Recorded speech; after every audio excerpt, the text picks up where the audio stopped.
Welcome, middle school. I'm sure I am missing you guys right now, but you guys don't have to miss me too much because you can hear my voice reminding you about this assignment.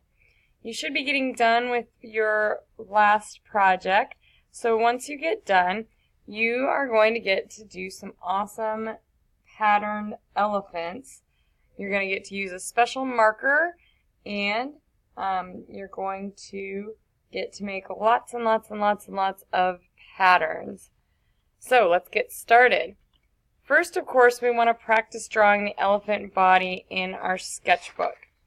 I have a little picture here. The one on the screen is a little bit easier. But remember, we want to make those marks so that we know where the different parts of our elephant start. You guys have been getting really good at doing this and figuring out the correct proportions and ratios of the elephant or animals, because we've been practicing with animals quite a bit.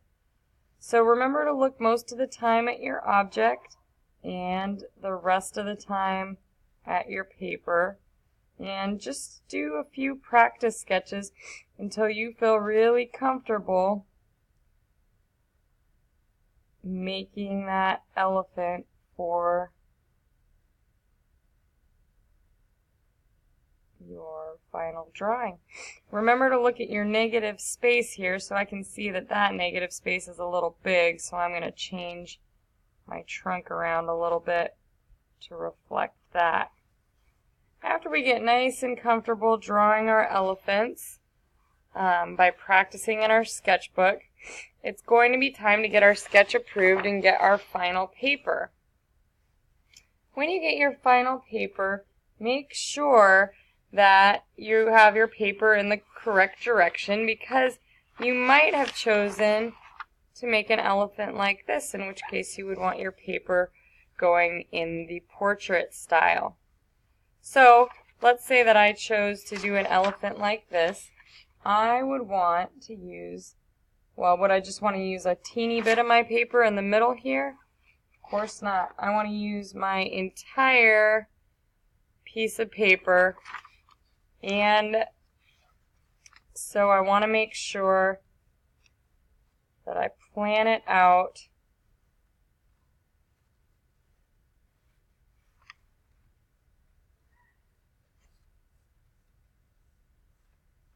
so that I'm using my whole paper. This guy's an African elephant. I think my last one was an Indian elephant. The African elephants have big, big ears. Again, I'm looking most of the time at my reference photo, and some of the times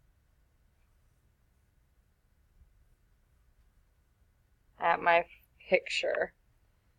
Now, before you guys get your paper, there is one more thing you have to do. I know it couldn't be that easy, could it? We've got one more sketchbook activity before you actually get that paper. Sorry, I jumped ahead on you.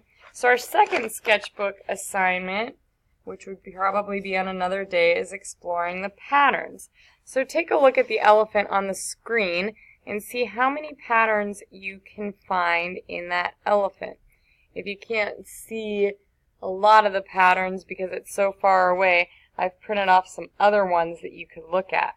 This African elephant that I'm drawing my final from has quite a few. One of them is a line and triangle pattern.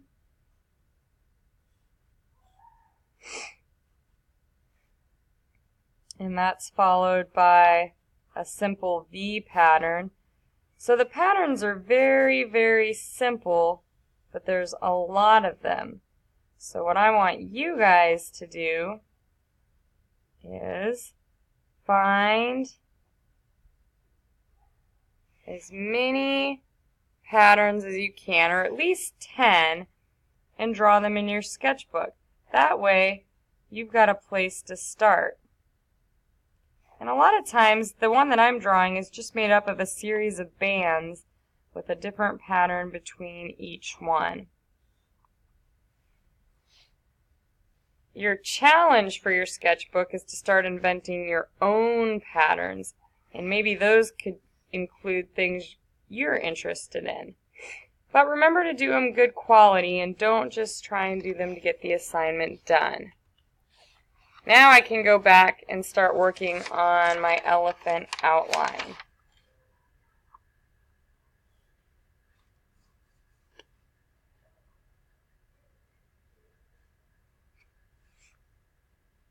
I'm going to compare where the leg starts here. It goes down below the trunk.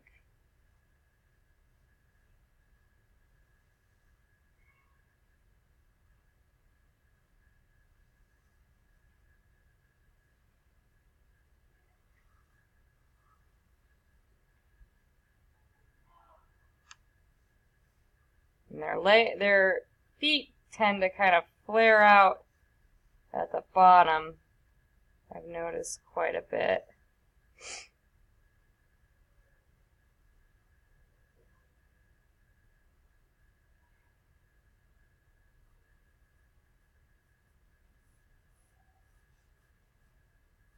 And usually if you're drawing it from the front, the back legs are going to appear to be a little bit shorter, and that's just part of proportion.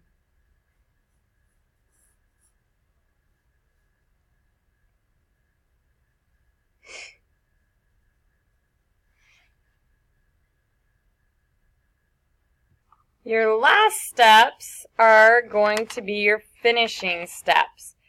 So you will use a Sharpie marker to trace your outline.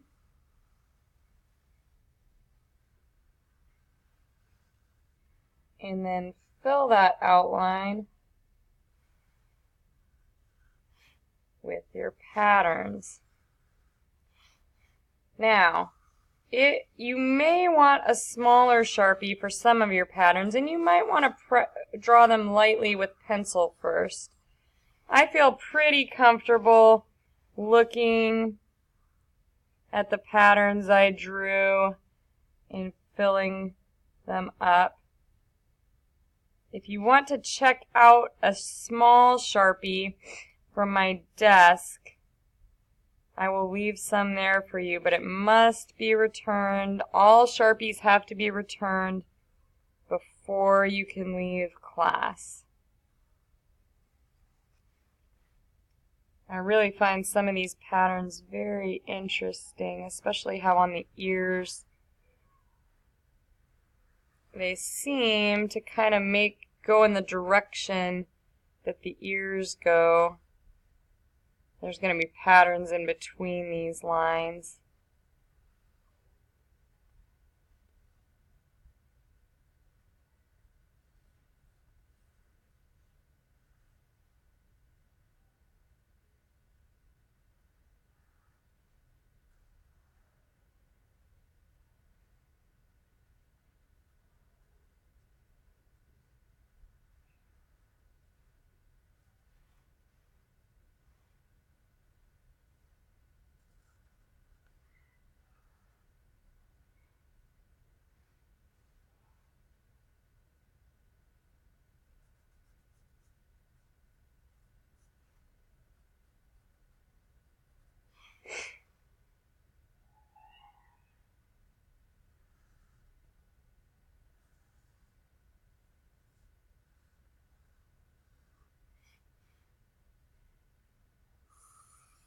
I think the elephant feet are going to be the most fun. I love drawing elephant toenails.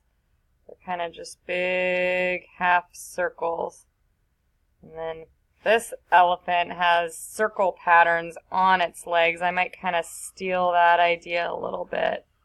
And then those lines that are all filled with patterns kind of keep on going. And I'm going to, of course, fill all these lines in with what?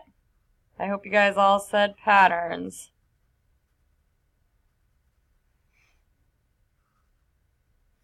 Remember to take your time and not rush.